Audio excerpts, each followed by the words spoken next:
محفل سجانا اس کالج کی سابق طالبات کی محبت رسول صلی اللہ علیہ وسلم کا مظہر ہے۔ یہ محفل صرف ایک تقریب نہیں بلکہ دلوں کو جوڑنے والا وہ لمحہ ہے جہاں علم، عقیدت، وفا اور روحانیت ایک ساتھ جلوہ گر ہیں۔ میں ناچیز نصرت فاطمہ، اسسٹنٹ پروفیسر شعبہ تاریخ بھی اسی عظیم ادارے کی ایک ادنیٰ سی سابق طالبہ رہی ہوں۔ یہ وہی درسگاہ ہے جہاں علم کے ساتھ ساتھ تربیت کا نور بھی حاصل ہوا، اور آج اس کالج کی گولڈن جوبلی کی تقریب میں نظامت کے فرائض انجام دینے کی سعادت حاصل کر رہی ہوں۔ یہ لمحہ میرے لیے صرف ذمہ داری نہیں بلکہ جذبات، وابستگی اور شکر گزاری کا اظہار ہے۔ آئیے اس خوبصورت محفل کا آغاز کرتے ہیں جہاں ہر لمحہ، ہر چہرہ اور ہر صدا ہمیں ماضی کی خوشبو اور مستقبل کی امید سے جوڑتا ہے۔ نحمدہ و نصلی علی رسولہ الکریم، اما بعد، فاعوذ باللہ من الشیطان الرجیم، بسم اللہ الرحمن الرحیم۔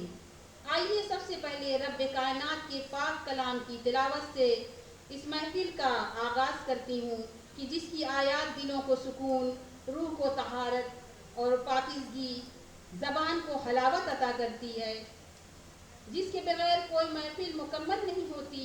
میں مدعو کرتی ہوں کالج کی سابق طالبہ محترمہ واصفہ بیگم صاحبہ کو کہ وہ اپنی خوبصورت آواز میں تلاوت کلام پاک کر کے ہمارے دلوں کو منور فرمائیں۔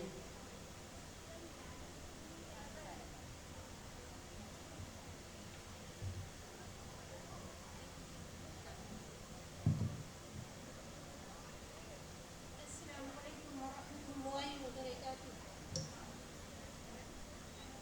أعوذ بالله من الشيطان الرجيم، بسم الله الرحمن الرحيم۔ هو الله الذي لا إله إلا هو، عالم الغيب والشهادة، هو الرحمن الرحيم،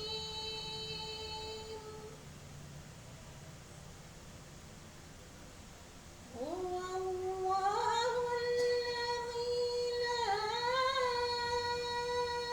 إله إلا هو،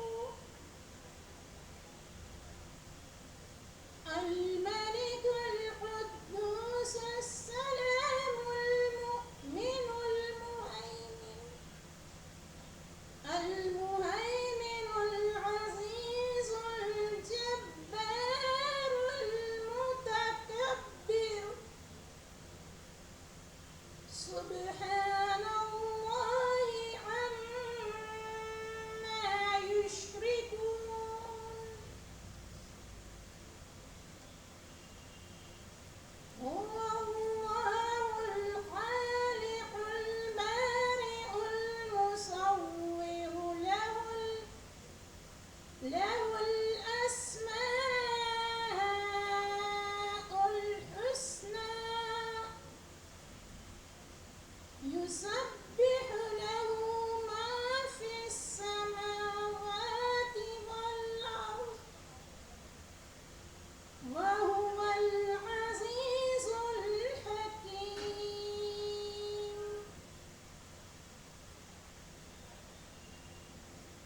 میں اللہ کی پناہ چاہتی ہوں شیطان مردود سے۔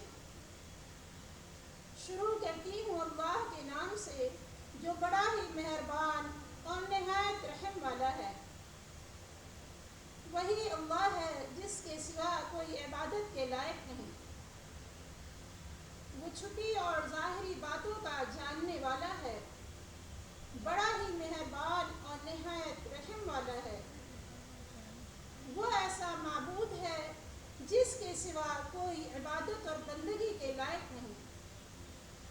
وہ بادشاہ ہے، تمام عیبوں سے پاک ہے، سلامت رکھنے والا ہے، امان دینے والا ہے، نگہبانی کرنے والا ہے اور خرابی کو درست کرنے والا ہے، زبردست حکمت والا ہے اور بڑی عظمت والا ہے۔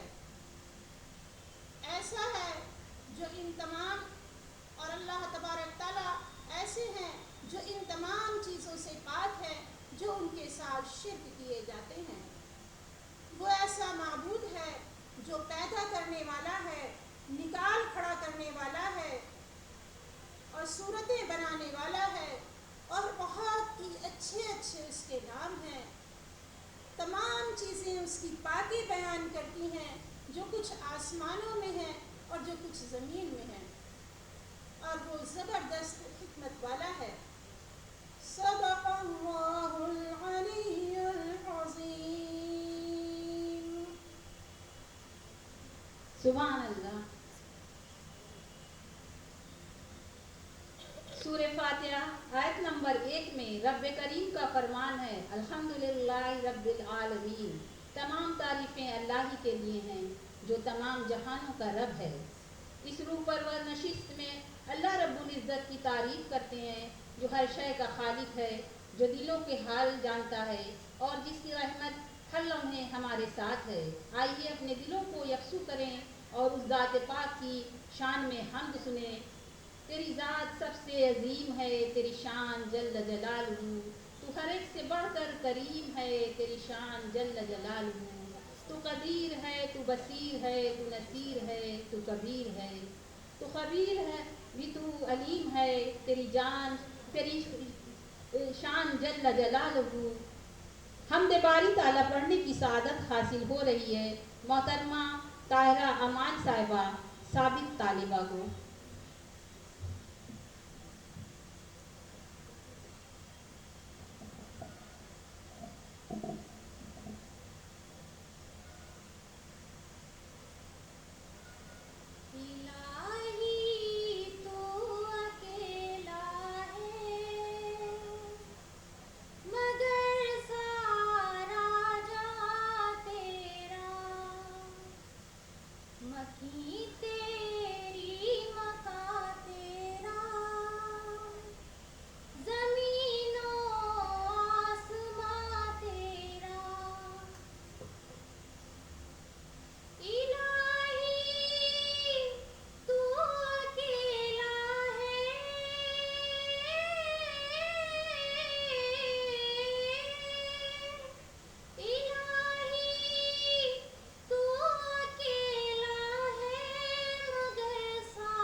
اب ہم اس مقدس محفل کے اس حصے کی جانب بڑھتے ہیں جہاں نور بصیرت اور سیرت مصطفیٰ صلی اللہ علیہ وسلم کا جمال ہے۔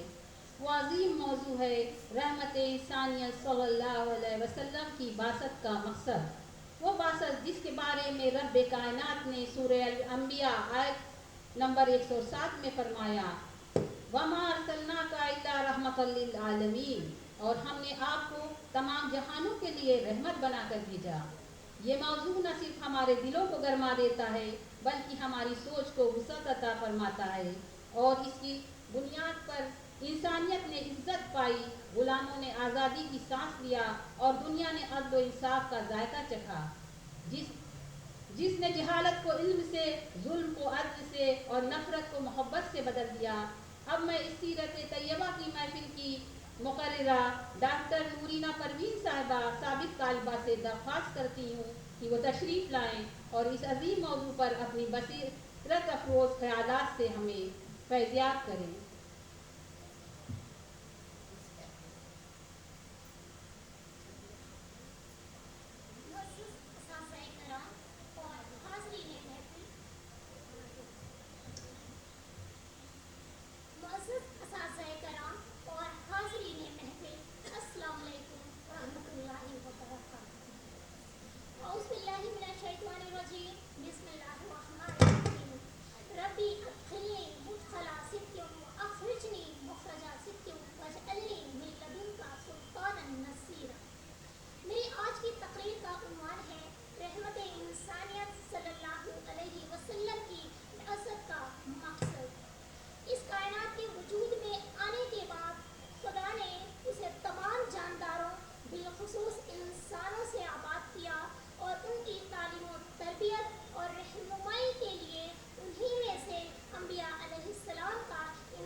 مگر تمام بنی نوع انسانی کے لیے خوشخبری سنانے والا اور ڈرانے والا بنا ہے، لیکن اکثر لوگ اس کے مقاصد سے لا علم ہیں۔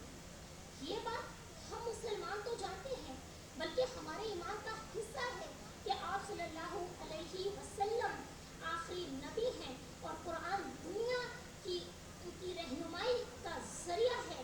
لیکن مسلمانوں کے علاوہ اس دنیا میں جتنی بھی قومیں یا مذاہب کے ماننے والے جو اس سرزمین پر کہیں بھی کسی بھی حصے میں آباد ہیں، وہ اس بات سے لا علم ہے کہ محمد صلی اللہ علیہ وسلم صرف مسلمانوں کے لیے نہیں بلکہ تمام انسانی برادری کی رہنمائی اور بھلائی کے لیے بھیجے گئے ہیں۔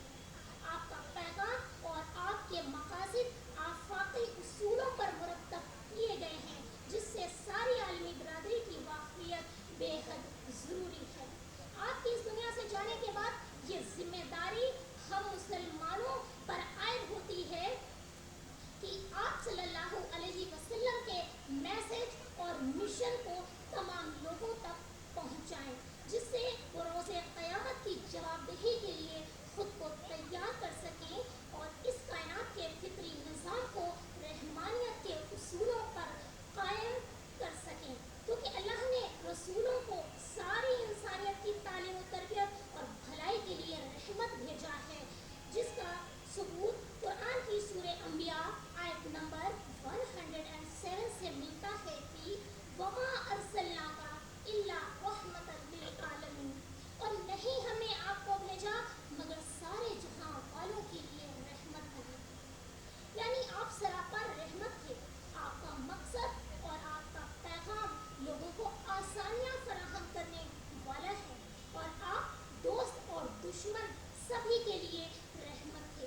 رحمت کی بڑی خوبصورت مثال سید عبداللہ طارق صاحب اپنے ایک لیکچر میں یوں پیش کرتے ہیں کہ شہر قنوج جہاں عطر بنتا ہے، وہاں نہ صرف جس جگہ عطر بنتا ہے بلکہ وہاں کی گلیوں حتیٰ کہ نالیوں سے بھی عطر کی خوشبو آتی ہے، کیونکہ جب وہ نالیوں سے بہہ کر نکلتا ہے تو وہ نالی کی غلاظت پر وہ خوشبو غالب آ جاتی ہے۔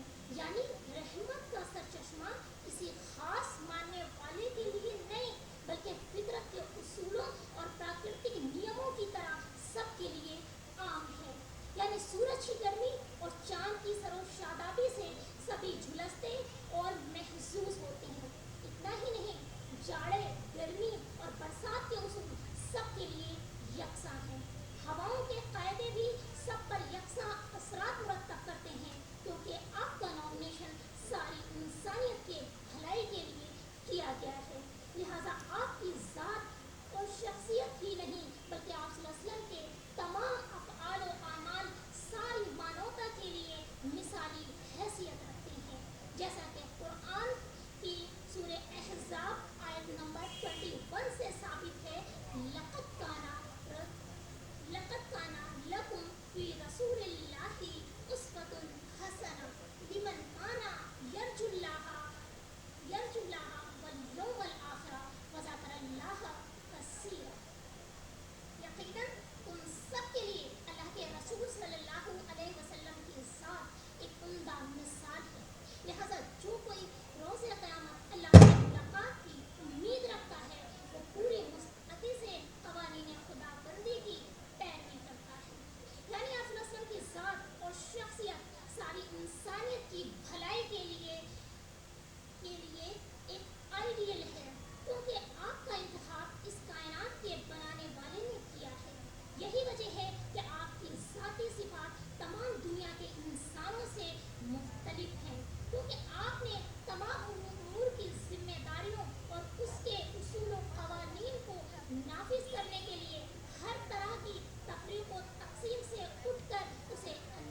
سبحان اللہ.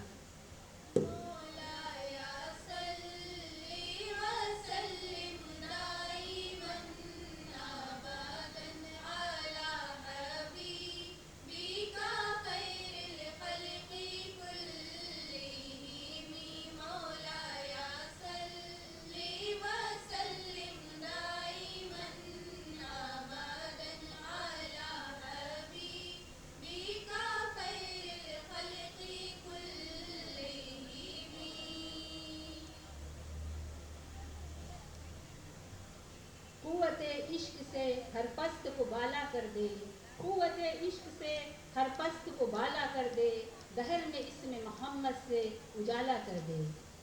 آئیے اس بابرکت محفل میں دلوں کو پاکیزہ کریں، زبانوں کو ذکر محمد مصطفیٰ صلی اللہ علیہ وسلم سے معطر کریں. وہ ذات اقدس جس کے صدقے ہمیں ایمان ملا، جس کی آمد سے جہالت کا اندھیرا چھٹ گیا. ہم سب خوش نصیب ہیں کہ ہمیں نعت رسول مقبول صلی اللہ علیہ وسلم سننے کا شرف حاصل ہونے جا رہا ہے. نعت وہ خوشبو ہے جو دلوں کو مہکا دیتی ہے، روح کو معطر کر دیتی ہے. اب بارگاہ رسالت مآب صلی اللہ علیہ وسلم میں ہدیہ نعت پیش کریں گی محترمہ الشفا انصاری صاحبہ سابق طالبہ.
محترم سامعین کرام، آج کی یہ محفل ایک عظیم پیغام کی ترجمان ہے۔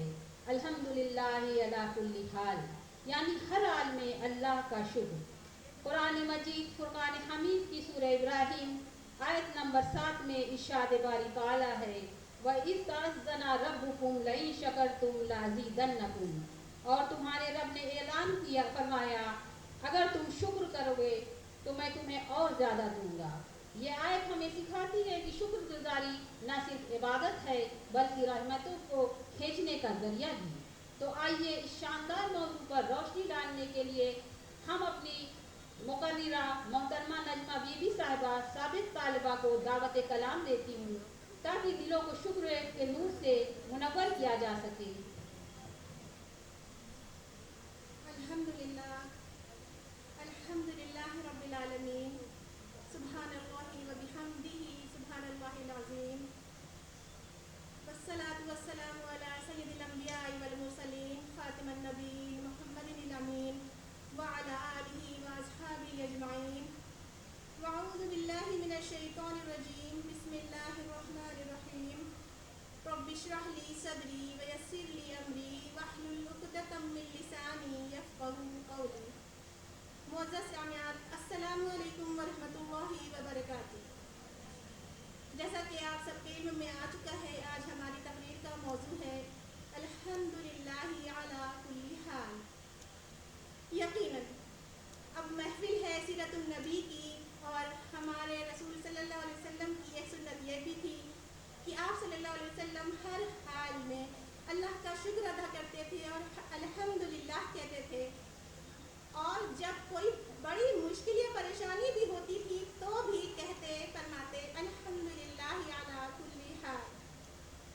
اور ہمارا حال آج یہ ہے کہ ہمیں جب نعمتیں ملتی ہیں، کامیابی ملتی ہے، تو ہم سب اپنی تعریفیں بیان کرتے ہیں، تکبر میں آ جاتے ہیں۔ ذرا غور کیجیے، اللہ کے رسول صلی اللہ علیہ وسلم سے کیا کہا گیا سورہ نصر میں؟ جب مکہ فتح ہوا تو کہا گیا فَسَبِّحْ بِحَمْدِ رَبِّكَ وَاسْتَغْفِرْ، اللہ کی تسبیح بیان کرو اور حمد بیان کرو اور استغفار کرو۔ کہیں ایسا نہ ہو کہ جب لوگوں نے مکہ فتح کیا تو ان کے اندر یہ بات آ جائے کہ یہ ہماری کوشش یا ہماری محنت تھی، بلکہ اللہ تعالیٰ نے ہمیں یاد دلایا اور اللہ کے رسول صلی اللہ علیہ وسلم کے ذریعے سے ہمیں بتایا گیا ہے کہ اگر ہمیں کوئی کامیابی بھی ملتی ہے تو بھی ہم اللہ کا شکر ادا کرتے ہیں اور کریں۔ اور جیسا کہ عام طور پر لوگ کرتے ہیں، کم لوگ ہوں یا زیادہ لوگ، لیکن اگر مصیبت آتی ہے یا پریشانی آتی ہے تو ہم سب کیا کہتے ہیں؟ ارے بہت مشکل میں ہے، بہت پریشانی میں ہے۔ کوئی پوچھ لیتا ہے کیا حال ہے؟ الحمدللہ، لیکن یہ اپنی مشکلیں بتانے لگتے ہیں۔